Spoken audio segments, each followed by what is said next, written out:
चलो एक ही बार में within 5 minutes we will revise the full chapter of smart chart. ठीक है, एक ही बार ध्यान से समझ लो स्मार्ट चार्ट क्या होते हैं और हमने जो क्लास 5 में आपके पास स्मार्ट चार्ट है उसमें क्या क्या पढ़ा है। यहाँ देखो ध्यान से, सबसे पहले आपके पास होता है रॉ डेटा। चाहे आज से लेके आप किसी भी क्लास तक जाएंगे, रॉ डेटा मतलब कुछ भी आपको दे रखा है गिनती का, है ना, जिसमें कोई पैटर्न फॉलो नहीं होता, देयर इज नो पैटर्न। ठीक है, यहाँ पे याद करने के लिए आप याद कर लो कि कोई पैटर्न इसमें नहीं होता, that is known as a raw data. Lump sum, तुम्हें क्या पसंद है, तुम्हें क्या पसंद है, तुम्हें क्या पसंद है, हमने इकट्ठा कर लिया। उसके बाद क्या होता है, हम उसको एक फॉर्म बनाते हैं, कितने बच्चों को क्या पसंद है ना, तो उसे कहते हैं ऑर्गेनाइज डेटा, स्ट्रक्चर डेटा। ये कैसे किया जाता है, with the help of smart charts. ठीक है, हम इसको स्मार्ट चार्ट बनाते हैं, कोई भी तरीका निकालते हैं ताकि हम अपने डेटा को ऑर्गेनाइज वे में एक सही तरीके से दिखा सकें। ठीक है, कोई भी डेटा के बारे में बात कर रहे हैं हम लोग। स्मार्ट चार्ट क्या होते हैं, स्मार्ट चार्ट वो होते हैं charts which are used to present the data is what information in a smart way। ठीक है, उन्हें हम कहते हैं स्मार्ट चार्ट। अब स्मार्ट चार्ट कौन से होते हैं, सबसे पहले सिंपलेस्ट चार्ट होता है वो आपका होता है टैबुलर फॉर्म, टेबल के रूप में। आपको यहाँ पे लिखा होता है इतने बच्चों को कार, कितने बच्चों को पसंद है कार से स्कूल आना या कहीं जाना, कितने बच्चों को बाइक पसंद है, कितने बच्चों को ये पसंद है, कितने बच्चों को साइकिल पसंद है ना। ये सिंपल टेबल बन गई, इसे कहते हैं टैबुलर फॉर्म में। आपने अपने डेटा को यहाँ बजाय लिखा होता मैंने कि यहाँ पे युवराज को ये पसंद है, आर्यन को ये पसंद है ना, कुशल को ये पसंद है, स्पर्श को ये पसंद है, दाशिका को ये पसंद है, अनिशा को ये पसंद है, शगुन को ये पसंद है, तो वो डेटा कैसे होता है, फैला फैला पूरा, है ना, अनऑर्गेनाइज डेटा। फिर हमने क्या किया, ऑर्गेनाइज करने के लिए स्मार्ट चार्ट में सबसे सिंपल जो आप पढ़ते आ रहे हैं वो टेबल फॉर्म है। टेबल फॉर्म में लगा दिया आपने, इस तरह बन गया। ध्यान देने वाली क्या बात है, जितने बच्चों का डेटा आपने इकट्ठा किया है वो डेटा इसके टोटल से मैच खाना चाहिए, है ना। हर बच्चे का एक रिकॉर्ड है, एक आंसर है, तो वो यहाँ पर आएगा। ठीक है, तो ये टोटलिंग होगी वो आपके नंबर ऑफ स्टूडेंट से मैच खानी चाहिए। ये क्रॉस चेक करने के लिए सही कि डेटा आपका सही है। फिर आपका आ गया पाई, यहाँ पे आ गया दूसरा आपका टेलीमार्क्स, जो आपने किताब के हिसाब से पढ़ा है। टेलीमार्क्स में क्या करते हैं हम लोग, टेली मींस लाइंस। ये यूज होता है जनगणना करने, घर में कितने बच्चे हैं, 8 साल छोटे कितने बच्चे हैं, 15 साल छोटे कितने बच्चे हैं, है ना, कितने जेंट्स हैं, कितने लेडीज हैं, कितने बच्चे हैं, ऐसा कुछ 1 1 1 1 टू रिकॉर्ड एवरी आंसर। हर का जवाब रिकॉर्ड करने के लिए टेलीमार्क्स यूज करते हैं। इसे 1 2 3 4 5 कोई ऐसे करता है, कोई इस तरह से, है ना, 1 2 3 4 5। इसमें क्या होता है, आपको गिनना आसान होता है। एक बार में अगर ये है, अगर आपको दे रखे हैं कि 1 2 3 4 5 1 2 3 4 5 1 2, तो आप तुरंत काउंट कर लेंगे 5 5 10 और 2 12, है ना। तो ये इसलिए आपको तुरंत ही आप कर लेंगे, इसलिए this is also smart way of doing it. Tally का मतलब होता है lines, it is used to collect big data, used to record each answer.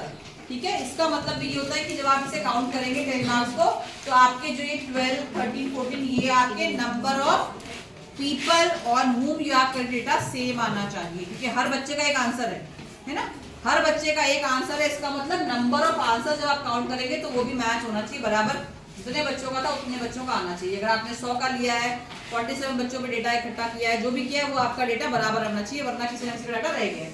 ये क्रॉस चेक है। उसके बाद आपका आता है पाई चार्ट। पाई और लोटो पाई, चौको pie, pie mean something which is round tasty, है ना। Pie chart, roti chart, chapati chart, ये ऑल आर सेम, गोला बनता है इसमें। Very smart way of looking at the data. इसमें आपने दिखा दिया कि भाई अगर आपके पास ये डेटा है, which food is liked by, है ना, so many children, तो यहाँ पे हमने सपोज किया डेटा इकट्ठा किया कि which food is liked by how many children, ऐसा कुछ। तो हमने देख लिया बनाना हमारा 40 है, इसमें ए एप्पल है, ऑरेंज 15 है, पाइनएप्पल है 20। ठीक है, हमने 4 फ्रूट्स के ऊपर डेटा इकट्ठा किया। अब इसमें एक बात क्या है, जो आपका पूरा है ये, दिस इज इक्वल टू 100। जब आप करेंगे तो ये पूरा आपका 100 है ना। तो जब अगर आप यहाँ 40 करें, 25 करें, 15 करें, 20 करें, तो आपका ये देखना चाहिए कि इनका सम जो है वो 100 आना चाहिए। गोला है ना पूरा, गोला पूरा है ना, 50-50 आधा हो गया। अगर वो आपसे कोई कहता है ऐसा गोला बना के कि कितने बच्चों को स्पोर्ट्स पसंद है ना, यहाँ देख के बताओ कितने बच्चों को डांस पसंद है, कितने बच्चों को सिंगिंग पसंद है, दिस इज फॉर स्पोर्ट्स। ठीक है, कितने बच्चों को स्पोर्ट्स में जाना है, कितने बच्चों को सिंगिंग में जाना है, कितने बच्चों को डांस में जाना है, ठीक है, और कितने बच्चों को खाली सिंपल रीडिंग करना पसंद है। अगर मैं यहाँ से निकालूं, आपसे पूछूं, बताओ मुझे कितने मैक्सिमम बच्चों को क्या पसंद है, Just by looking at the pie chart, roti chart, chapati, you can just tell कि yes, maximum students love to go for sports as a hobby. Then how many children love dancing? 25. ये आप ऐसे भी कर सकते हैं, आप इसको पूरे को हाफ ऑफ द चिल्ड्रन भी कर सकते हैं. This is equal to 1/4. ये आप पढ़ चुके हैं फ्रैक्शंस वाले पार्ट में, है ना. वो भी आ सकता है कि how 1/4 is like by so many children. Then यहाँ से हम कुछ क्वेश्चंस को चेंज भी कर सकते हैं कि who is more, how much is more, है ना. तो अगर ये 25 है, ये 40, ये 50 है, तो half more, half number is more in sports, है ना. क्योंकि ये 1/4 था, ये हाफ है. तो इस तरह का भी, वो तो हमारा कह लो कि मैथ्स का प्लस माइनस है, वरना डेटा आप तुरंत यहाँ से निकाल सकते हैं. उसके बाद आपका ये हो गया, ये हो गया. फिर आता है बार. बार का मतलब क्या होता है? जो भी आप कैंडी खाते हैं, बार होता है. ये होता है गोल्ड बार, भी आप सुनते हैं सोने की छड़े होती हैं तो बोलते हैं गोल्ड बार. बार का मतलब एक ऐसे रेक्टेंगुलर शेप, रेक्टेंगल्स को बोलते हैं बार. तो यहाँ पे आपका बार ग्राफ होता है. इसके आगे भी आप जब 6th क्लास में जाएंगे, 9th क्लास में पढ़ेंगे हिस्टोग्राम. हिस्टोग्राम होता है. उसमें डिपेंड क्या करता है, किसी में जुड़े होते हैं, किसी में जुड़े नहीं होते. बस इसका डिफरेंस होता है, वो आप बाद में पढ़ेंगे. अभी आप पढ़ेंगे बार का मतलब होता है इस तरह का रेक्टेंगुलर फिगर्स. ठीक है, इनसे भी हम बहुत आसानी से निकाल सकते हैं डेटा. जैसे कि देखो यहाँ पे दे रखा है एक, जैसे कि यहाँ पे दे रखा है एक डेटा की. और इसमें क्या ध्यान देना होता है, इसमें जब बनाते हैं तो ये देखते हैं कि जो चीज फिक्स है, परमानेंट है, उसको इस एक्सिस पे रखा था. इसको बोलते हैं, बाद में आप पढ़ेंगे, एक्स एक्सिस बोलते हैं, इसको बोलते हैं वाई एक्सिस. जो फिक्स चीजें होती हैं वो रखी आती है इस वाली लाइन के ऊपर, क्योंकि सिटीज तो फिक्स है. हमने 5 शहरों का टेम्परेचर नोट किया, कुछ भी हो सकता है. ठीक है, हमने 5 क्लासों में नोट किया कितने बच्चे आते हैं, कितने बच्चे नहीं आते. और ये क्या होगा, टेम्परेचर जो कि बदलता रहता है, जो कि बदलता रहता है. जो बदलने वाला सामान होता है वो यहाँ रखा जाता है. बदलने वाली फिगर जो होती है, जो नंबर फिक्स है वो यहाँ रखा जाता है. तो सिटीज फिक्स थी हमने, बरेली, दिल्ली, बैंगलोर, कानपुर, शिमला, ऐसे 4-5 चीजें ले ली. अब देखो यहाँ से देखते ही इनके टेम्परेचर हो गए. यहाँ से देखते ही बता सकते हैं कि मान लो ये हमने जो रिकॉर्ड किया है 1st ऑफ जून को हम रिकॉर्ड करते हैं टेम्परेचर. तो आप यहाँ से देख के बता सकते हैं कि which city is having the highest temperature on 1st जून. यहाँ से देख के बताओ, which city is having the highest temperature. सबसे ऊंचा इसी का है ना.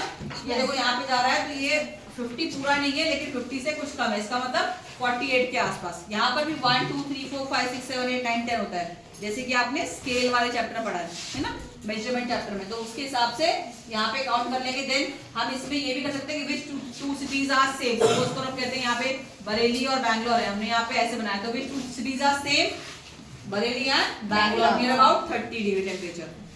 ये ग्राफ से ही आपके सारे क्वेश्चन निकल के आ सकते हैं. इतने छोटे चीज से हम मैक्सिमम इंफॉर्मेशन ले सकते हैं. These two cities were same. How much Delhi is more than Bangalore? How much temperature of Bareilly is less than?